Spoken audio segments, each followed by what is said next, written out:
सभी हनुमान भक्तों को मेरा राम राम। दोस्तों, आज मैं आपके लिए फिर से एक सच्ची घटना लेकर आई हूँ, एक सच्ची अनुभूति लेकर आई हूँ। और आपकी भी अगर कोई ऐसी सच्ची अनुभूति है जो आप हम सबके साथ शेयर करना चाहते हैं, तो स्क्रीन पे दिए जा रहे ईमेल एड्रेस पे आप हमें मेल कर सकते हैं।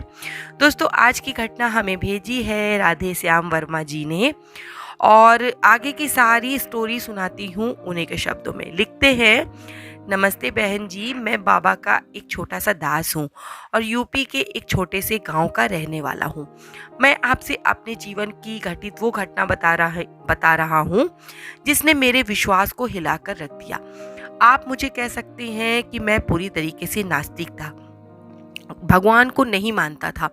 कभी व्रत पूजा मैंने नहीं की, केवल कभी कभी हाथ जोड़ लेता था या कभी कभी मंदिर चला जाता था। मुझे आप नास्तिक कह सकती हैं।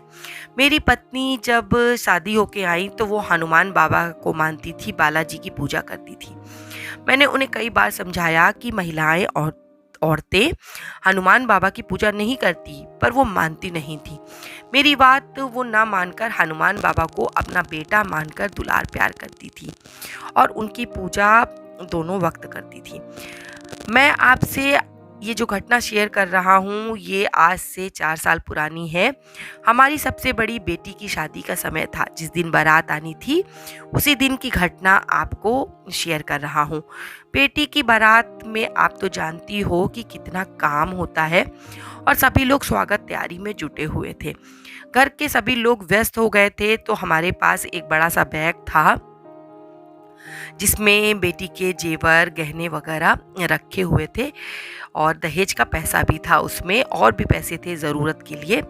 मैं वो बैग लिए लिए बहुत परेशान हो गया था, तो मैंने अपने जीजा जी को वो बैग दे दिया। वो थोड़े से एज में बुजुर्ग हैं और एक जगह बैठे रहे, तो मैंने उनसे कहा कि आप इसे लेकर बस बैठे रहिएगा और जब मुझे ज़रूरत होगी तो मैं आपसे ले लूँगा। और मैंने सोचा कि बैग सुरक्षित हो गया और निश्चिंता पूर्वक मैं अपने सारे कार्य में लग गया। बारात आ गई, बारात का स्वागत हो गया और जब द्वार चार की रस्म निभाई जा रही थी तभी हमें कुछ पैसों की ज़रूरत पड़ी। मैंने अपने बेटे से कहा कि जाकर जीजा जी से, फूफा जी से वो बैग लेकर आओ। वो बैग लेने के लिए गया और उसने जब उनसे पूछा तो वो खुद अवाक रह गए, क्योंकि उन्हें याद ही नहीं था कि बैग कहाँ है। वो उस बैग को कहीं रखकर शायद भूल गए थे या किसी ने बैग वहाँ से उठा लिया था। जैसे ही मुझे ये बात पता चली सबके होश उड़ गए कि बैग आखिर कहाँ गया। इतना छोटा बैग नहीं था कि वो कोई ले जाए और किसी को पता नहीं चले। अब तो सारे गेस्ट हाउस में हंगामा खड़ा हो गया, क्योंकि बैग में ही सारे रुपए पैसे थे, गहने थे और उसके बिना काम नहीं चलना था। एक और तो विवाह का कार्यक्रम धीरे धीरे होने लगा, लेकिन जो उत्साह होना चाहिए बहन, वो हमारे मन में नहीं था। आशंका से मन घबराने लगा कि कहीं बैग कोई उठा तो नहीं ले गया, क्योंकि गेस्ट हाउस में ऐसी वारदात आम हो गई थी। मेरी पत्नी रोने लगी, उनकी तबीयत बिगड़ गई। सारे गेस्ट हाउस में खोजा गया, सब रिश्तेदारों से पूछताछ हुई, पर बैग नहीं मिला। तभी मेरी पत्नी हनुमान बाबा को बहुत मानती हैं, उन्होंने हनुमान बाबा से प्रार्थना की। मैंने भी पता नहीं क्यों उस दिन हनुमान जी से प्रार्थना की। उनसे कहा कि अगर आज आपने मेरी लाज रख ली तो मैं समझ जाऊंगा कि भगवान है और मैं आपको मानने लगूंगा। मेरे मन से ये शब्द क्यों निकले ये मैं नहीं जानता था। बहन, पुलिस को बुलाया गया, सारे रिश्तेदार भी परेशान हो गए, हम सब लोग बहुत परेशान हुए। रिपोर्ट लिख ली गई, क्योंकि कुछ भी हाथ नहीं लगा था।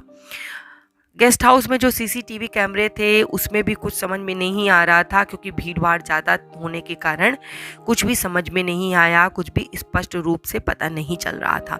मेरी धर्म पत्नी हनुमान जी के मंत्र का निरंतर जाप कर रही थी। शादी का कार्यक्रम जैसे तैसे आगे बढ़ रहा था। ठंड का समय था।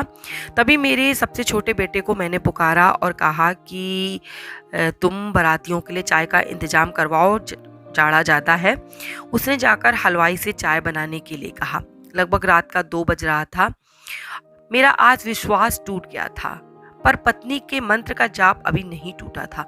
उसे अपने बाबा पर बहुत विश्वास था और मुझे झुंझलाहट हो रही थी। मुझे लगा कि जब पुलिस भी रिपोर्ट लिखकर चली गई, गेस्ट हाउस पूरा ढूंढ डाला गया, बैग नहीं मिला, तो क्या हनुमान जी स्वयं आएंगे वो बैग देने?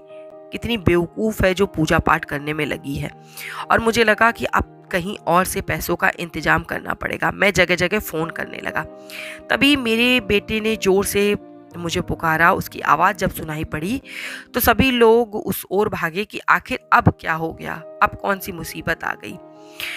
तभी जेवर वाला जो बैग था वो गेस्ट हाउस का जो भंडार घर था, जहाँ पर सामान वगैरह रखा गया था, हलवाई का सामान रखा गया था, उस जगह पर एक बड़ा सा बोरा रखा गया था। उस बोरे के सबसे निचले हिस्से में उस बैग को रखा गया था और उसके ऊपर जो हलवाई का छुटपुट सामान बचा हुआ था, जैसे शक्कर, चाय की पत्ती वगैरह, उसको किसी ने रख दिया था। शायद ये बैग को छुपाने के लिए किया गया था ताकि कोई ढूंढ ना पाए। पर मुझे ये लग रहा था कि इतना अंदर रखा हुआ बैग आखिर मिला कैसे। मुझे विश्वास हो गया था कि ये हो ना हो बाबा का चमत्कार है। हमने जब सामान देखा तो पूरा सामान उसमें सुरक्षित था। शायद जिसने ये बैग उठाया था पुलिस के आ जाने के डर से यहाँ छुपा दिया होगा कि जब मौका पड़ेगा तो वो ये बैग उठाकर ले जाएगा। मैंने अपनी पत्नी को मंत्र जाप से उठाया, उसे सारी बात बताई। उसने कहा, देखा ना आपने, मैंने कहा था कि बाबा सब ठीक करेंगे। वो दिन है और आज का दिन है, मैं बाबा का भक्त बन गया। उन्होंने मुझ जैसे नास्तिक को भी आस्तिक बना दिया। मैंने जो कहा था कि मैं जीवन भर आपका दास बनकर रहूंगा, तो आज मैं हनुमान जी को ही मानता हूँ। मुझे मालूम है कि अगर आप सच्चे दिल से उन्हें पुकारे तो वो आपकी प्रार्थना ज़रूर सुनते हैं। सच हनुमान जी बहुत दयालु हैं और मैं अपने सभी सुनने वालों को राम राम कहता हूँ और आपको दिल से आशीर्वाद देता हूँ कि आप भगवान का, आप बाबा का गुणगान करती हो और लोगों को उनसे जोड़ने का प्रयास करती हो। आपको दिल से साधुवाद। धन्यवाद राधे श्याम जी, आपने बहुत ही सुंदर घटना हमारे साथ शेयर की और सच है कि बाबा जिस पर दयालु हो जाए उसकी ऐसी कौन सी परेशानी है जो वो दूर नहीं कर सकते। अब दोस्तों आपके साथ शेयर कर रही हूँ उन लोगों के नाम जिन्होंने मुझे सही आंसर भेजे थे। वैसे तो सबने सही आंसर भेजे थे लेकिन सबका नाम तो शेयर नहीं कर सकती। तो सबसे पहला नाम लेना चाहूँगी सतीश शर्मा जी का। दूसरा नाम है अनल दत्ता, मन्नत गौर, विमल सिन्हा, नेहा भारद्वाज और अर्पण सुंदरे जी। आप सभी लोगों को मैं बहुत बहुत बधाई देती हूँ और बाबा से प्रार्थना करती हूँ कि बाबा मेरे आप सबकी मनोकामना पूरी करिए और सबके ऊपर अपनी कृपा दृष्टि ऐसे ही बनाए रखिए। सबके परिवार की सुरक्षा करते रहिए और हमें सही दिशा दिखाइए कि हमें किस ओर बढ़ना चाहिए। हम कभी भी गलत कार्यों को ना करें, उन सब से हमें बचा कर रखिए, अपनी छत्र छाया में रखिए। इसी के साथ आज का वीडियो यहीं समाप्त करती हूँ। जय श्री राम, जय बाबा की।